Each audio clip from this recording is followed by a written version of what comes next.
All right, hello and welcome to Weekly Momentum. It has been a minute and I'm excited to be here. If you hang out with me for just a few minutes on a Monday morning, I'm going to help you plan your week so that you can create your best week yet. And every time we do Weekly Momentum, I bring in a slightly different theme and I also use different tools. Over the last 20 years, I've been coaching women in business and helping them really set the tone for the week in a way that is going to allow them to have the most time freedom, financial freedom, and to create productivity in the most efficient way. I want to help you be a get it done diva, to get stuff done and to feel like you aren't being rushing and pushing and squeezing every ounce of energy out of yourself. I want you to be able to feel productive every day this week, but the benchmark is that at the end of the day, you shouldn't feel like you've got nothing left for the rest of your life. So that's our objective here. That sounds like fun. Then hang on with me, and we are going to be moving through the process of weekly momentum.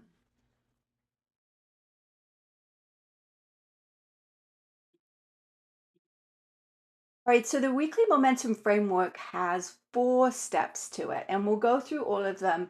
It, touch on each one a little bit differently every time I do the Plan Your Week with me. Now, these lives that I'm doing right now, I do probably about once a month. So, the first thing that I want you to do right now, if you haven't already, number one, I want you to go ahead and subscribe to my YouTube channel. That way, you'll get a notification, you'll be able to find me, I'll pop up when I'm live and you'll be able to make sure that you don't miss any of these sessions. The other thing that you can do is you can also, of course, like and follow the channel, but you can also go over to the live tab in my weekly momentum you in the on the YouTube channel. Blah, it's Monday morning. Oh my goodness.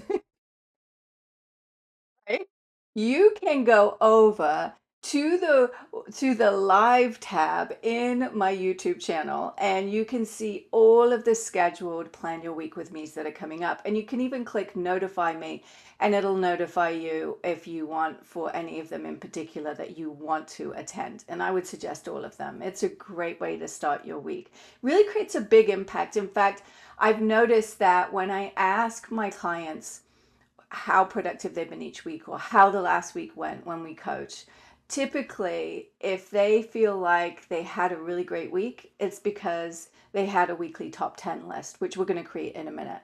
And if they have a week that they feel like was not as productive, usually that's because they didn't create that weekly top 10. So, that weekly top 10 we're going to create in just a minute is going to make all the difference in the world. All right, couple things. So the weekly momentum framework, right? That's what we're talking about here. And the framework for it, 4 steps, super simple. The first one is to rewind the last week, which we're going to do in a second. Then we're going to realign. And all that really means is look at your bigger goals and make sure you're still want those things. They're still lined up with where you want to go. It's almost like checking the map periodically to make sure that you're moving in the right direction. It's a quick and easy step, but it makes all the difference in the world. Step 3, we're going to plan, and that's where that weekly top 10 comes in. And step 4, we're going to plug in and we're going to make sure that you stay plugged in. I've got a reminder of an oldie but goodie tool that we're going to use for that plug-in phase when we get to it. All right, so let's start out by taking, always a good idea to take your emotional temperature. And what that means is basically just taking a look at how you're feeling right now so that you can just check in with where you're starting from. And you definitely want to be doing this process when you're feeling a little higher on the emotional scale. You want to be feeling satisfied or kind of a little intrigued or curious or maybe even excited, right? You want to get yourself in that mode because you're going to create a better plan. You know, Wayne Dyer said it so well. When you squeeze an orange, what do you get? Orange juice. So I don't worry, I'm not going to hurt you, but when we squeeze you today to create your weekly top 10, we're going to get what's inside. And so we want to make sure that you're setting the tone with how you feel before you actually step into the weekly momentum process. So that's why we do this at the beginning. And those of you who have, excuse me while I grab, those of you who have the weekly momentum planner, you're going to find that the very, very back of the planner, mine's quite loved and battered here, but there's an emotional scale and you can check your emotional temperature. And if for some reason you don't have one of my planners and it looks sexy and you want one, then just head over to getitdonediva.com and you can order one of these planners and I'll ship it out to you. So after we've taken our emotional temperature, the next thing we want to do is we want to rewind the last week. This allows us to really celebrate what we've accomplished, to track actual progress, not just kind of a gut feeling of how last week went, and to really look at how we can upgrade our operating system every single week. So let's talk about that for a minute. So the first thing that we do is we rewind, and I strongly encourage that you write down at least 3 to 5 wins from the last week. And so you're looking back over last week, which honestly, for myself, a lot of the time is a revelation because I like most of the women that I'm around, it's like when you go to bed, you wake up the next morning, it's like clean slate. It's almost like you've amnesia. You've forgotten what happened the rest of the week. So at the end of the week, to look back over the last 7 days, I'm like, oh, was that this week? Right? And it doesn't take much, ladies, to jog your memory. All you need to do is, honestly, for me, what works is to look at the calendar and just look at each day: Monday, Tuesday, Wednesday. Look at my appointments, look at what was going on those days, and it jogs my memory about things that I didn't even write down on the calendar. We just need a little nudge, and then we remember so much. The other thing that's going to help you too is if you have my book Daily Momentum and you use the 30-day planner, I don't have one handy here, then you're tracking wins every single day as well as do-overs, which we'll get to in a minute. And so you can flip back through those pages and look at all of the wins and revisit them.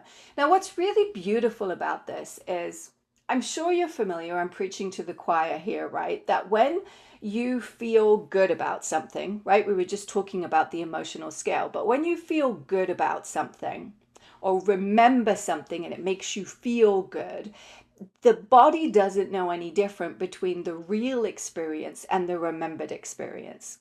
And so if you are writing down wins every day, whether you're using the daily momentum planner or you're just writing in a journal at the end of the day, doesn't matter. If you write them down every day, you re-experience them. But then at the end of the week or the beginning of the week, like we are right now, when you look back at your wins from the last week that you'd already written down, you squeeze some more good juice out of them, right? Orange juice, right? Good stuff.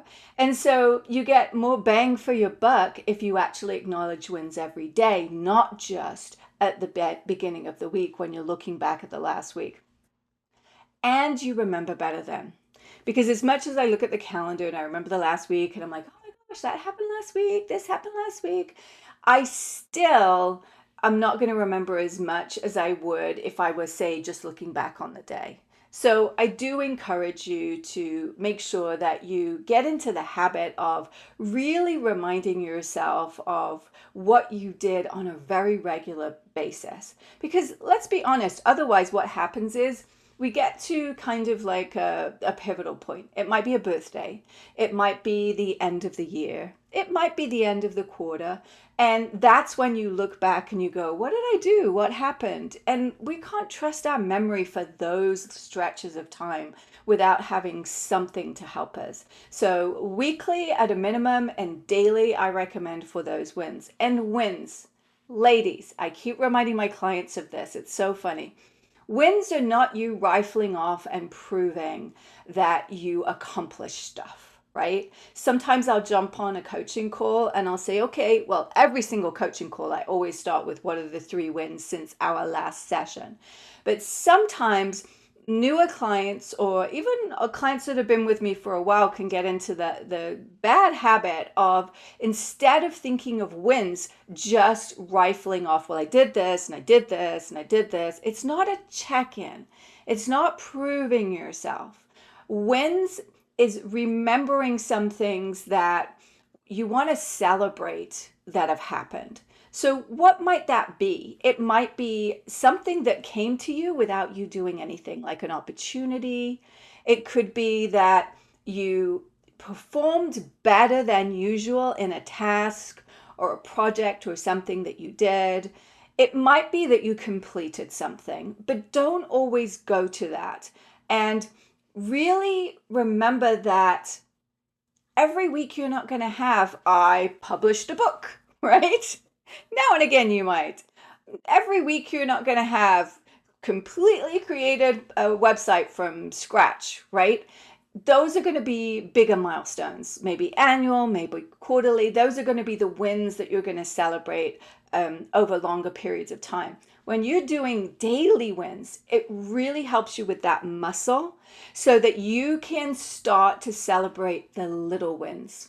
And at first, it's going to feel really ridiculous. Like, oh my gosh, I drank 3 glasses of water today. Woohoo, right? But it's okay that the wins are small. It doesn't matter, right? Just remembering what felt good. Yes, Nancy, I see you there, right?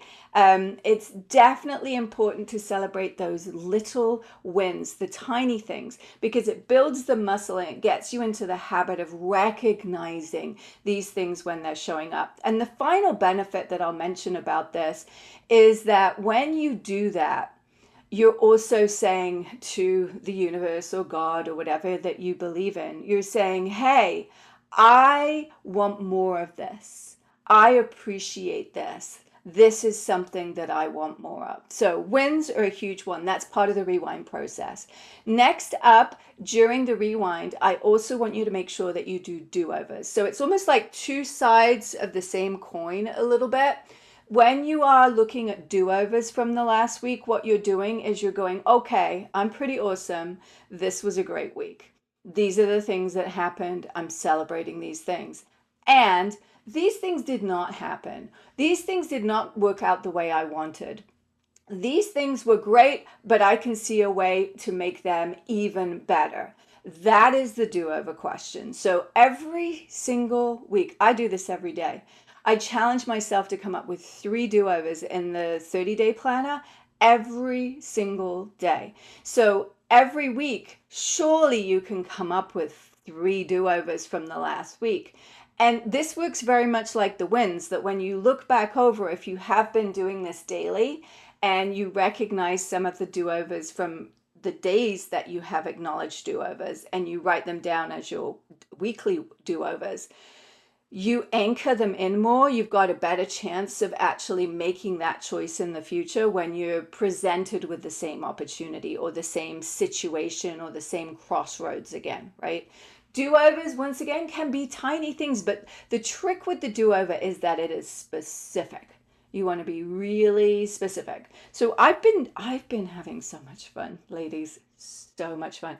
I have so much good stuff. I feel like I'm a mad scientist, but we've got past the mad stage, and now we're in like the really exciting stage where we've proven that things work and we're getting to share it with people. So I've got a brand new training that's coming, and it is the culmination of 20 years of tools and experience and figuring out do-overs and what wasn't working and what could work better and all of this great stuff.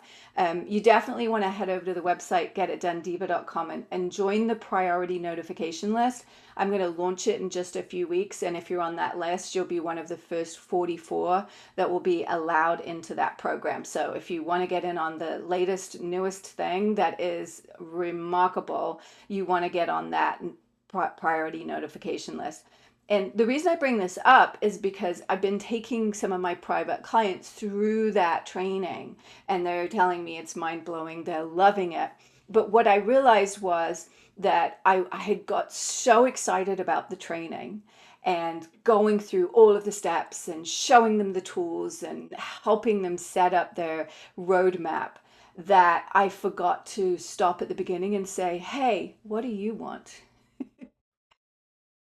To really like get their ownership, to get them involved at the beginning. Now throughout the process, of course, I'm not telling them what to do, it's their plan, but there's a really important step of coaching at the beginning where it's like, well, what do you really want, where do you want to go, and checking in and making sure that this roadmap will take them there. Now I'm confident that no matter where they are, this roadmap is going to take them there, because basically it shows you how to increase your profitability in 90 days. So I don't know anybody that doesn't want that, but it's important that I get that from them, not from my mouth. So one of my do-overs for this week was I got so excited about teaching that I forgot about the coaching part at the beginning. And so I did go back and do that with the ladies that I've been working with on the roadmap this last week, but that was an important do-over for me. But here's what I love about do-overs is, especially like with that example that I just shared with you, because that was a do-over, I'm going to be a better coach in the future because I'm going to remember better. I remember when my daughter was little, she'd get so mad at herself because she would forget things, and she'd forget where things were, and she'd forget things. Oh, I forgot. Why can't I remember things? And I told her, you know why we forget? We forget so we remember better. And a do-over is just the same. So when you do something not the way that you would like to, and then you in your mind go back, rewind, do it over, you are remembering better. And then as you step forward, when you're presented with those situations, you are much more likely to take a different path rather than the old path. You're more likely to take the new path. So, such great tools. So, I spent quite a lot of time in the rewind, but it is such an important part of the process. Um, and so it is really key that you make sure that you do rewind every week. And the reason for that too is beyond all the good stuff I just shared with you. If you're not rewinding and you're just forging forward every single week, what happens is you you might just keep reinventing the wheel and not realizing that you're repeating some of the mistakes, missteps, going in a direction you don't want to, right? When we do an audit, when we rewind the last week, it gives us a chance to course correct. And if we don't do that, we could be really badly off course after just a few weeks, and definitely by the end of the year. So this is a really key step. So the next step after we've rewound is to realign. And that is where we step back in and we look at our annual goal, our 90-day goal, and really start to align back, connect back with the bigger picture and what we really want. And so for me, one of the most important parts of the planning process is the 90-day cycle. I find it is the one that creates the most momentum for my clients and myself. And so, yes, every week I might take a quick look at my annual goals, which I write in the front of the planner. But more than anything else, you want to make sure that you are looking back at your 90-day goal, your 90-day project, your 90-day metrics, so that you're making sure that the actions you're going to take this week are going to be moving you in that direction. Because it's so easy as business owners that there's it's like candy everywhere. There's like so many possibilities of things that we could do, new marketing ideas. This person's doing this, we have this opportunity. As smart, ambitious women, it's not that you have a lack of ideas. It's that you actually tend to fall in what I like to call the ambition trap. That you are so ambitious that you're trapped in your own ambition. And we have to back burner things. We have to say, you know what, I'm just going to focus. I'm going to laser focus on this one thing right now, rather than attempting to do everything. So when every week we take a moment before we plan the week to just remind ourselves, what are our annual goals? What are our 90-day goals?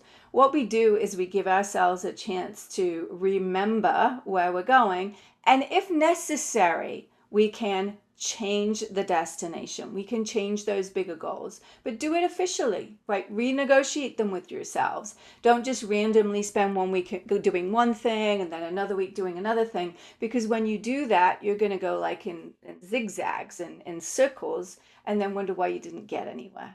I want you to get all the way to the destination. I want you to build the bridge to where you're going all the way, not just partially and then move on to another bridge and never actually cross the ocean, right? So that's why we want to take some time to remember, especially your 90-day roadmap and your 90-day goals. Easy step to do, right? It doesn't take that much time. And then we go into, of course, the planning process. So with the planning process, we want to end up with 10 activities. They could be to-dos, small projects, tasks. You could call them whatever you want. I like to call it just the weekly top 10. But you're going to end up with 10 things for the week. Now, for most of you, you're like, I have way more than 10 things to do, Marianne. Are you crazy, right? And I get that. These are the 10 that you're going to do no matter what. These are the most important. We have to prioritize some things above others. Otherwise, it's impossible for us to figure out like what we should do every day. It's like everything on our list is going ping, right? So we want to elevate some of the items that we want to get done this week above others. And there's a couple of ways you can do that. To start with, you want to do a brain dump. So you want to make sure that you just dump everything that you could do and pop it all onto the page and do a little mind map. Where do you want to be by the end of the week? Just get it all on the page. And you may surprise yourself if you take a few minutes to do this, because you're going to maybe get to the point, if you do this thoroughly, where you're writing down things that are at the end, the most important that you'd forgotten about. And you'll also realize you've written down things that are just whims or ideas and not necessarily that important to get done this week. It would be nice to do it, but maybe not this week. So you dump everything on the page first. Kind of like if you're going to go on vacation, you might get all your clothes out first, and then you might look at exactly what you want to pack in your suitcase. And then you pick out your 10, okay? Another way of doing this that you could do in tandem with this is for your 90-day roadmap. Those of you that follow along with that process with me, especially the new version that we're going to do in the business freedom formula that's coming up, make sure you get on that wait list. Don't forget. What you want to do is you want to look at your projects for this particular 90-day period, and you might want to write down on the mind map that you're doing the next action for each one of them. So then at least they're in the mix, right? Everything that you've said on your roadmap that's important, you have now got on your mind map. It doesn't mean you have to pick one of each thing. It doesn't mean you have to take action on every project every week, right? But at least you're taking it into consideration.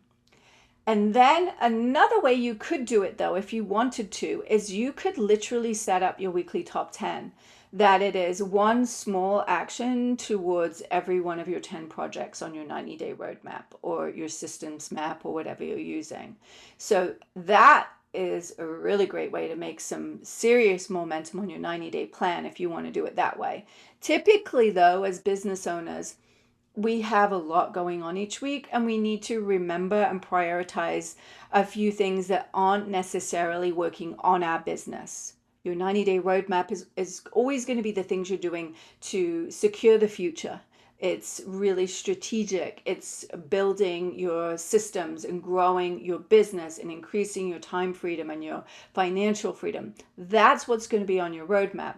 But then there's going to be things that pop up that need doing, and you may have to put on your weekly top 10 some items that are working in your business. That's okay. But make sure at least half of your weekly top 10 are activities that are about working on your business, future driven. And if you're not sure what working on your business or in your business means, then head over to my website, getitdonediva.com, and in the top you'll see in the navigation the CEO shift.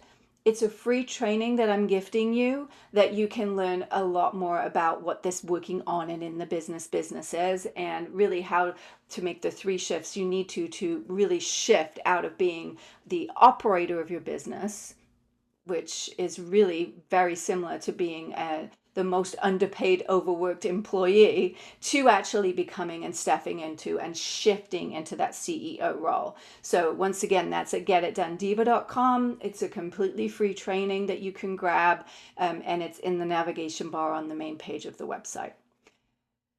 Now you've got a brain dump for your weekly top 10 of all the things that are contestants, like it's the Oscars, like these are the candidates, like that's what the mind map is.